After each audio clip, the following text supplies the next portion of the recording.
Esta é a Coreia do Norte, oficialmente a República Popular Democrática da Coreia, uma das nações mais isoladas e autocráticas do mundo. Governada pela dinastia da família Kim desde sua fundação após a Segunda Guerra Mundial, o regime é construído sobre a ideologia Juche, enfatizando a autossuficiência e a lealdade absoluta ao líder.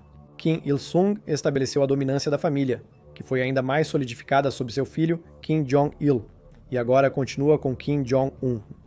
A dissidência não é tolerada e o líder supremo detém poder irrestrito. Apesar da grave escassez de alimentos, punições severas a dissidentes e relatos de abusos dos direitos humanos por desertores, o regime permanece incontestável. O Ocidente espera há tempos que a Coreia do Norte se liberte das influências chinesa e russa e abrace a democracia como a Coreia do Sul. Contudo, isso nunca pareceu estar perto de ser possível. Porque nunca houve um levante, mudança de regime ou golpe bem-sucedido lá? Quando foi a última vez que você ouviu sobre uma tentativa de golpe contra a dinastia Kim? Primeiro, trata-se de estratégia. De qualquer forma, a Coreia do Norte é, em muitos aspectos, notável.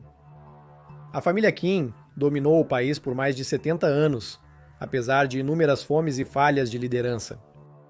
Para que os cidadãos sofram internamente, sem rebeliões ou golpes bem-sucedidos, é necessário um sistema político que incentive a lealdade acima de tudo. Em um golpe típico, uma facção do exército marcha sobre a capital ou outros edifícios governamentais vitais e exige que os líderes se afastem ou sejam removidos à força. Golpes de Estado são normalmente liderados por generais descontentes, apoiados por membros do governo, governos estrangeiros e, por vezes, pela população. Por exemplo, em golpes recentes, como no Mali, em 2020, ou em Burkina Faso, em 2022, o presidente foi preso por soldados sob ordens de um coronel ou general militar de alta patente. E os cidadãos que se sentiam prejudicados pelas falhas políticas desses governos apoiaram moralmente os eventos. Então por que essa fórmula não pode funcionar na Coreia do Norte? Bom, primeiramente a família Kim, especialmente nas últimas décadas, purgou agressivamente as elites políticas do país para evitar um golpe. Quando a classe política e os líderes militares sentem que estão sendo enfraquecidos ou que o líder supremo precisa ser substituído, o risco de um golpe se torna muito real. No entanto, se a elite norte-coreana for sistematicamente executada ou encarcerada periodicamente, isso praticamente solucionaria esse problema na maioria dos casos. Por exemplo, em fevereiro de 2023, quando a Coreia do Norte comemorou o 75º aniversário da fundação do Exército Popular da Coreia, eles exibiram seus ICBMs no desfile militar como sempre fazem, enquanto os membros mais altos da hierarquia militar e política assistiam. Especialistas em Coreia notaram algo diferente. O gabinete político do país, o mais alto no regime comunista, estava sem alguns membros-chave que deveriam estar presentes. Isso porque, nas semanas anteriores, Kim Jong-un teria substituído 5 dos 12 oficiais do secretariado do partido e 7 dos 17 membros do gabinete político. Kim Jong-un, como um jovem líder em um país que valoriza os mais velhos, tem sido mais vulnerável do que seu pai e avô foram em certos períodos. Seus primeiros anos foram especialmente perigosos, e foi quando sua autoridade mais era questionada. Ele era inexperiente, o que o tornava suscetível a traições das elites já estabelecidas. Então seu pai agiu como qualquer ditador faz para consolidar o poder. Ele substituiu quase 80% do burô político em 2010 antes de sua morte, o que permitiu que seu filho assumisse sem oposição. Quando Kim Jong-un assumiu, ele substituiu 42% do burô político na conferência do partido e mais 13% em 2013, enquanto rumores de conspirações familiares aumentaram sua paranoia. Em 2012, o vice-ministro do exército Kim Chol foi executado por, entre aspas, beber e farrear durante o período oficial de luto após a morte de Kim Jong-il. O chefe de gabinete da Coreia do Norte, Ri Yong-ho, que ajudou a treinar Kim Jong-un para suceder seu pai, foi executado por supostamente discordar da política econômica. Em 2017, o meio-irmão de Kim Jong-un, Kim Jong-nam, que em um momento foi considerado o herdeiro aparente do trono, foi assassinado. Ele estava exilado na China após defender a reforma política, que, claro, não foi aceita. Ele foi morto após ser exposto a um agente nervoso no aeroporto de Kuala Lumpur. Até mesmo seu tio, incrivelmente poderoso, Jiang Song Taek, o regente enquanto Kim era muito jovem para governar, foi executado. O fato ocorreu em dezembro de 2013, quando Jung tinha 67 anos, após supostamente tentar destronar seu sobrinho. Mas pode ter sido apenas mais uma medida de segurança adotada pelo novo jovem líder. Estes são alguns dos vários exemplos de expurgos na Coreia do Norte. Eles não apenas permitem que o líder supremo se livre de opositores, garantindo seu controle incontestável do governo, mas também desencorajam possíveis golpes que possam estar se formando sob a superfície. A brutalidade dos expurgos é crucial para a segurança e poder da família Kim, mas ainda há tentativas de derrubá-los. Na verdade, houve algumas vezes em que os organizadores de golpes na Coreia do Norte chegaram bem perto de destronar a dinastia Kim. O mais famoso desses ocorreu bem no início do cenário pós-guerra. Kim Il-sung, fundador da Coreia do Norte e líder supremo de maior longevidade, enfrentou grandes oposições e pressões de facções pró-chinesas e pró-soviéticas dentro do país, incluindo os coreanos soviéticos, um grupo de coreanos étnicos que retornaram à Coreia pós-guerra após nascerem ou serem criados na Rússia, muitos dos quais lutaram no Exército Vermelho, assim como ele. A facção soviética estava fortemente ligada à estrutura do Partido Comunista da Coreia do Norte nos primórdios do desenvolvimento de Pyongyang após a Segunda Guerra Mundial. O outro grupo-chave nesta tentativa de golpe foi a facção Yan'an, composta por exilados coreanos pró-chineses que se juntaram ao Partido Comunista da China. Muitos deles lutaram no exército chinês, sendo bastante fiéis a Mao Zedong. Todos eles eventualmente se uniram ao Partido dos Trabalhadores da Coreia do Norte. Mas em meados dos anos 50, havia grupos significativos de coreanos na política com laços mais próximos à política, cultura e principalmente ao militar de países vizinhos do que com o seu próprio. Kim sabia que tinha que se livrar dessas facções para consolidar o poder. Infelizmente para ele, ao mesmo tempo a União Soviética estava passando pela desestalinização e seu líder Nikita Khrushchev redefinia a política soviética, especialmente quanto aos cultos de personalidade. Kim foi convocado para Moscou por 6 semanas no verão de 1956 por Khrushchev, para informá-lo que suas ações não seriam permitidas e que ele deveria se alinhar. Líderes soviéticos e chineses planejaram atacar Kim em seu retorno às reuniões governamentais, criticando-o por criar um culto à personalidade e degradar os princípios leninistas. Basicamente por ser um ditador como Stalin. Isso parecia uma chance real de mudar o curso da história da Coreia do Norte ali mesmo. Mas quando a reunião finalmente aconteceu, os leais à Coreia do Norte, muitos dos quais estavam tacitamente envolvidos na trama, se voltaram contra a oposição e tomaram o lado de Kim Il-sung e denunciaram as críticas. Além do medo de punição, as facções eram vistas como estrangeiros e agentes externos, enquanto Kim era considerado um verdadeiro coreano. Para a maioria dos membros do partido, um líder coreano brutal era melhor que um fiel à China ou Rússia. Então, o que aconteceu em seguida? Você adivinhou, mais expurgos. Muitos membros de ambas as facções fugiram para a China e a União Soviética, escapando dos expurgos. Apesar do incentivo da China e da União das Repúblicas Socialistas Soviéticas para Kim não realizar expurgos, ele ignorou. Até 1959, mais de 25% da Assembleia Popular havia sido expurgada. No final dos anos 60, todos os membros das duas facções foram expulsos ou executados, consolidando completamente o poder de Kim. Relatos de uma tentativa legítima de golpe só ressurgiram na década de 90. Sem surpresa, isso ocorreu por volta da morte de Kim Il-sung em 1994. Durante essa era, a Coreia do Norte enfrentou escassez de alimentos e fome, levando a tumultos, abandono de trabalhos e agressões a oficiais de distribuição de alimentos. Mais de 1 milhão de pessoas morreram, e a queda da União Soviética fez a Coreia do Norte perder seu maior parceiro comercial. A China não conseguiu resolver o problema porque preencheu apenas uma pequena parte da lacuna existente. Nesse período, as condições para a rebelião estavam sendo atendidas e muitas revoltas ocorriam em várias regiões. O 7º Corpo do Exército Popular da Coreia do Norte sediado em Hamhung, planejou seu próprio golpe. Mais de 30 altos funcionários rebelaram-se durante as inspeções da Agência Internacional de Energia Atômica, buscando reforma. Eles notificaram a comunidade internacional de que precisavam de apoio. No entanto, todos os membros da trama foram presos antes mesmo da Agência Internacional de Energia Atômica chegar lá. Os Estados Unidos pressionavam a Coreia do Norte a permitir que a Agência Internacional de Energia Atômica investigasse locais nucleares secretos.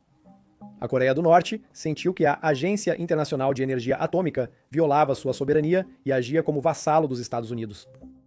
O ceticismo indicava que informantes tentando contatar a Agência Internacional de Energia Atômica eram eliminados devido às medidas de segurança reforçadas durante sua visita. Em 1994, a Coreia do Norte se retirou do Tratado de Não Proliferação Nuclear, impedindo a entrada da organização, vista como um fantoche dos Estados Unidos em suas fronteiras.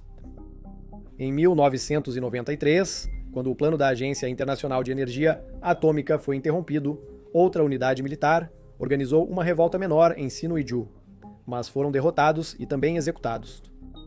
Enquanto isso, tumultos ocorriam entre os trabalhadores famintos dessas províncias. 10 oficiais militares foram executados por planejar assassinar Kim Jong-il por volta de 1995. Informações essas difíceis de confirmar devido a relatos conflitantes e negações constantes dos Kings sobre qualquer dissidência desse tipo. Isso fala dos esforços militares simultâneos para conduzir um golpe, frequentemente sem comunicação entre os ramos. As condições eram péssimas e a confiança no sistema hipercentralizado estava baixíssima. A trama do 6º Corpo do Exército em Chongjin foi provavelmente a maior tentativa de golpe durante essa era de instabilidade, ocorrida em 1995. O grupo estava chateado com a decisão de Pyongyang de não enviar alimentos para a província de Hamgyong durante a fome. O plano era supostamente assumir o controle dos centros de comunicação, portos, algumas instalações de lançamento de mísseis e a universidade em Chongjin. Então, eles convocariam o 7º Corpo da Costa de Hamgyong para se unirem e marcharem rumo a Pyongyang, a fim de prender as elites políticas e tomar o controle dos centros de poder do país. Mais importante, se controlassem as instalações de mísseis da região, poderiam usar isso para fazer exigências. Mais uma vez, a segurança do Estado, ciente previamente, invadiu a instalação de Chongjin, prendendo todos os envolvidos antes do início. Relatórios sugerem que o chefe do 6º Corpo, Kim Yong-chun, foi ao Departamento de Segurança do Estado e delatou seu próprio corpo. Há relatos de soldados norte-coreanos treinados na Academia Militar Frunze, na União Soviética, que participaram de tentativas de golpe após serem convocados de volta após a morte de Kim Il-sung. 30 a 40 oficiais militares teriam supostamente planejado voltar seus tanques contra Kim Jong-il durante um desfile militar em 1992, e alguns sugeriram que eles também podem ter se envolvido em uma tentativa de golpe do 6º Corpo, embora isso nunca tenha sido confirmado. Alguns especialistas acreditam que o golpe falhou porque Kim Jong-il já planejava expurgá-los, pois eles estavam tirando grandes cortes do lucrativo comércio na fronteira chinesa. Considerando que alguns bons soldados morreram de fome nesse período, é provável que uma rebelião legítima tenha ocorrido por frustração. Mas os conspiradores foram presos antes de obterem a vantagem necessária. Quase 400 oficiais foram executados, presos ou desapareceram por causa disso. Uma grande unidade do exército deles foi totalmente expurgada durante a mais extrema crise econômica e política que o país já viu. Isso indica que a tentativa de golpe provavelmente era legítima, e a punição foi condizente. Apesar dos acontecimentos, isso mostra as chances mínimas de um golpe ser bem-sucedido dar certo. A natureza centralizada das estruturas de poder da Coreia do Norte sempre permite que Pyongyang detecte rapidamente qualquer tentativa de golpe antes que se concretize. E claro, os expurgos que seguem geralmente significam que todos os atores anti-Estado são mortos, impossibilitando golpes posteriores, pois toda a oposição está morta ou em campos de trabalho rural. Paralelamente, os oficiais de alta patente interessados em golpes sempre foram incomuns, pois as elites no topo da política e da hierarquia militar estão tão repletas de dinheiro e luxo que não desejam alterar o status quo. Esses seguidores, elevados da massa faminta, devem tudo a Kim e sabem muito bem que se Kim cair, eles também cairão. Isso os torna mais leais à dinastia Kim e menos propensos a apoiar qualquer tentativa de golpe. Soldados e oficiais de baixa patente geralmente são designados para regiões distantes, em vez de suas cidades natais. Assim, eles têm menos apego emocional ao local e colegas de trabalho, o que ajuda a evitar a formação de golpes. Embora esse tipo de liderança brutal e supressão da oposição esteja sempre presente em ditaduras, a família Kim é quase única em quanto tempo conseguiu aplicar efetivamente esse modelo de controle e poder centralizado na era moderna. É raro ver uma dinastia tão longeva governando com autoridade absoluta. E a intervenção externa? Há inúmeros exemplos dos Estados Unidos derrubando governos de outros países, especialmente quando não atendem aos seus interesses. Porque os Estados Unidos ou a Organização do Tratado do Atlântico Norte não podem organizar um golpe e eliminar a dinastia Kim através de suas próprias operações secretas, nas quais eles são especializados. A principal razão do fracasso de potências estrangeiras em mudar o regime na Coreia do Norte é que eles são mais poderosos do que se imagina. Claro que os expurgos são centrais nessa realidade, mas vai além disso. O primeiro problema é que rebeliões de cidadãos comuns são improváveis devido à regra das 3 gerações, onde não apenas você, mas também 3 gerações de sua família são enviados para a prisão por seu mau comportamento. Sua tentativa fracassada de rebelião se tornaria uma maldição da família. O segundo problema é que as táticas usuais da CIA para fomentar golpes ou rebeliões não funcionam na Coreia do Norte. O manual de fornecer apoio a grupos de oposição política, ajudar a organizar protestos e fomentar a raiva entre os cidadãos financiando grupos como ONGs pró-democracia para desestabilizar o país é impossível, porque a Coreia do Norte é muito isolada para isso. Eles não têm entrada. Sim, eles conseguiram fazer isso em estados pós-soviéticos como Armênia, Geórgia ou Ucrânia, mas isso se deveu muito à nova liberdade de informação nesses países e ao novo nível de acesso, bem menos disponível na era soviética. Os, entre aspas, programas de assistência à democracia dos Estados Unidos não têm como plantar as sementes da revolução política devido ao isolamento extremo do reino eremita, mesmo na era da informação atual, o que é notável. A fronteira da Coreia do Norte permanece totalmente fechada, e a noção de que grupos pró-democracia poderiam entrar e causar impacto é absurda, especialmente com o controle firme de Kim Jong-un sobre o país atualmente. Já vimos a rapidez com que ele lida com qualquer mídia sul-coreana que entra no país. Além do isolamento, a Coreia do Norte é de fato uma potência militar perigosa. Muitos sabem sobre seu arsenal nuclear, talvez exagerado, mas ainda assim a forma mais importante de dissuasão nas relações internacionais. Sob o comando de Kim Jong-un, os lançamentos de mísseis aumentaram 10 vezes em comparação com a era de seu pai. O líder Kim, mais jovem, conhece sua vantagem.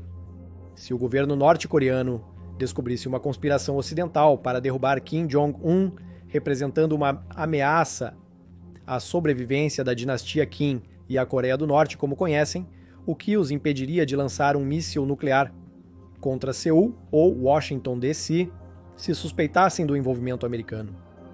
Pensando assim, o risco não compensa. Pode parecer improvável, mas não sabemos até onde a dinastia Kim iria para manter o poder. Além das armas nucleares, acredita-se que a Coreia do Norte possua uma das maiores forças de artilharia do mundo. Suas forças convencionais também são enormes.